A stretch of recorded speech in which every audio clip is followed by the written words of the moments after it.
आशुतोष महाराज जी के पावन चरणों में मेरा सादर दंडवत नमन। आज मैं आप सभी के सामने इस वीडियो के माध्यम से नवरात्रि के प्रथम दिवस मां शैलपुत्री की कहानी प्रस्तुत करने जा रही हूँ, परंतु एक नए आध्यात्मिक दृष्टिकोण से।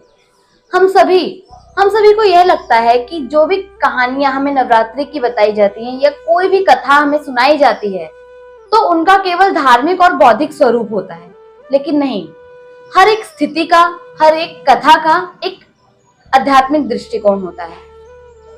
पर चूक हमसे वहां हो जाती है कि हम वह चीज नहीं देख पाते हैं जहां हमारी आत्मिक शांति हो, जहां हमें यह पता चले कि किस प्रकार अपने मन को, अपने इंद्रियों को हम अपने नियंत्रण में कर सकते हैं। हमें वह चीज एक ऐसी मिथ्या लगती है, एक ऐसी लगता है कि यह काम की नहीं है। तो आज हम नवरात्रि की प्रथम दिवस मां शैलपुत्री की कहानी धार्मिक और बौद्धिक रूप से के साथ साथ आध्यात्मिक रूप से सुनेंगे। हम सभी जानते हैं कि मां शैलपुत्री को पार्वती का स्वरूप कहा जाता है। जब मां सती ने अपना देह त्याग कर दिया था और पार्वती के स्वरूप में महाराज शैल के घर जन्म लिया शैलपुत्री के नाम से, तभी उनकी चर्चाएं होने लगी और उनका विवाह भगवान शिव के साथ हुआ। पर हमने इतनी कहानी के आगे कभी यह जोर नहीं दिया कि इसका आध्यात्मिक दृष्टिकोण क्या है, या हम ये भी नहीं सोचते हैं कि क्या कोई और दृष्टिकोण हो सकता है इन कथाओं का। आध्यात्मिक दृष्टिकोण से अगर हम देखें तो नवरात्रि का प्रथम दिवस साधक के लिए एक पहला सोपान होता है ध्यान साधना का। ऐसा कहा जाता है, हमारे वैदिक पुराणों में यह लिखा है कि एक साधक के लिए नवरात्रि खजाने के स्वरूप में होता है। जिस प्रकार एक लालची व्यक्ति को हर तरफ पैसा दिखता है, उसी तरह एक साधक को नवरात्रि के दिनों में हर तरफ ध्यान साधना और उसके परमात्मा का स्वरूप दिखता है। क्यों? क्योंकि बाहरी और आंतरिक रूप से वह पूर्णतः, भले वो आडंबरिक हो, परंतु भक्तिमय हो जाता है। साधक जब नवरात्रि के प्रथम दिवस ध्यान साधना करता है, अपने प्रभु की प्रार्थना करता है, तो उसे अपने चक्रों पर नियंत्रण, अपने विश्वास, अपनी सहानुभूति, अपनी करुणा, अपनी ममता का विकास करने में सहायता होती है। ऐसा कहा जाता है कि जो भी ध्यान साधना करता है उसके लिए नवरात्रि बहुत ही मूल्यवान है। परंतु क्यों ऐसा कहा गया है कि पूरे वर्ष में नवरात्रि के 9 दिन ही इतने अच्छे हैं, इतने शुभ हैं कि एक साधक उसमें अपने परमात्मा का साक्षात्कार कर सकता है? क्योंकि इन दोनों में हमारी जो कुंडलिनी है, हमारे जो 7 चक्र होते हैं, वह पूर्णतः अच्छे से जागृत होने की अवस्था में होते हैं। यदि कोई साधक पूर्णतः अपने परमात्मा में समर्पित है और अपने चक्रों के ज्ञान के द्वारा उन्हें जागृत करना चाहता है, तो वह नवरात्रि के 9 दिनों में जागृत कर सकता है। ऐसा कहा जाता है कि मूलाधार चक्र, स्वाधिष्ठान चक्र और जितने भी हमारे चक्र हैं, उन सभी से ऊपर जो हमारा आज्ञा चक्र होता है, वह हमारा एक ऐसा चक्र होता है जहां हम स्वयं से मिल जाते हैं। स्वयं यानी परमात्मा। स्वयं का अर्थ ही होता है परमात्मा। परमात्मा किसी भी चीज में नहीं दिख सकते और दिख भी सकते हैं। कैसे? यदि हम केवल मूर्ति और देह रूप में देखें तो हमें परमात्मा आराम से नहीं मिलेंगे। हमें चाहिए कि मंदिर होने चाहिए, मूर्तियां होनी चाहिए। हम देह ढूंढते हैं तो हमें परमात्मा नहीं दिख सकते, परंतु दिख सकते हैं का यह हम अर्थ निकाल सकते हैं कि जो व्यक्ति, जो साधक अपने परमात्मा का साक्षात्कार करना चाहता है, उसे हर एक जीव, हर एक वस्तु में, हर एक श्वास में अपने परमात्मा का साक्षात्कार हो सकता है। क्योंकि यह भी कहा जाता है कि श्वासें ही साक्षात्कार कराती हैं परमात्मा का।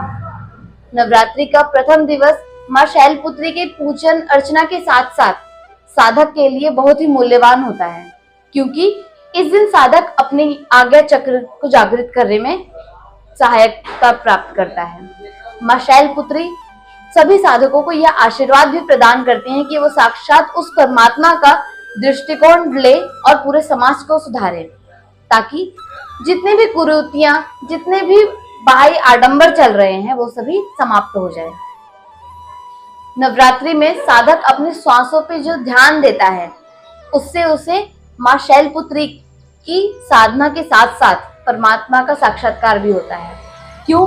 क्योंकि जब हम अपनी सांसों को ग्रहण करते हैं तो हमें एक अलग अनुभूति होती है। आम दिनों में जब हम ध्यान साधना करते हैं तो हमें अपनी सांसों का पूरा पता चलता है कि हम किस प्रकार अपनी सांसें ग्रहण कर रहे हैं और उसे बाहरी की ओर छोड़ रहे हैं। परंतु जब नवरात्रि के दिनों में कोई साधक, कोई ध्यान साधना वाला व्यक्ति ध्यान साधना में भरपूर मात्रा में चूर चूर होकर बैठता है कि उसे कोई काज से मतलब नहीं है, उसे केवल अपने परमात्मा से मतलब है, तो उसकी सांसें इस प्रकार चलती हैं कि उसे पता भी नहीं चलता। ध्यान का वह क्षण उसे प्राप्त होता है जिस क्षण के लिए बड़े बड़े तपस्वी तपस्या करते हैं, बड़े बड़े साधु संत हिमालय पे इसीलिए तपस्या करते हैं कि उन्हें वह क्षण चाहिए कि कब उन्हें सांसों का पता ना चले, कब ऐसा हो जाए कि उनकी सांसें केवल आज्ञा चक्र तक ही सीमित रहें, नीचे की ओर जाए ही ना। यह अनुभव करने के लिए एक साधक को, एक ध्यान साधना वाले व्यक्ति को या एक ऐसे व्यक्ति को जो धीरे धीरे शुरुआत कर रहा है, उसके लिए नवरात्रि सबसे अच्छा और शुभ कहा जाता है आम भाषा में कि शुभ दिन चलते हैं। तो बिल्कुल नवरात्रि शुभ बहुत है एक साधक के लिए, एक आध्यात्मिक व्यक्ति के लिए, क्योंकि इस समय व्यक्ति का जो आध्यात्मिक जागरण होता है वह पूर्णतः शुरू हो जाता है। परंतु ऐसा नहीं है कि केवल 9 दिनों में ही उस व्यक्ति का आध्यात्मिक जागरण हो, नहीं। जब किसी व्यक्ति को, जिस प्रकार एक व्यक्ति को शराब की या किसी भी बुरी चीज की लत लग जाती है तो वो पूरे अपने जीवन में वह काम करता ही रहता है। ठीक उसी प्रकार अगर साधक या कोई आध्यात्मिक व्यक्ति ध्यान साधना करता है, परमात्मा की पूजन अर्चना करता है नवरात्रि के दिनों में, तो उसे एक ऐसी लत लग जाती है कि वह मरते दम तक वह कार्य करता है। मृत्यु के समय उसे यह भय नहीं रहता कि उसने वह काज नहीं किए जो उसे करने चाहिए। यह भय नहीं रहता कि जो लोग उसे लेने आए हैं वह उससे जब पूछेंगे कि तुमने पूरे जीवन में क्या किया, तो वह यह नहीं कह पाए कि मैंने परमात्मा को याद नहीं किया।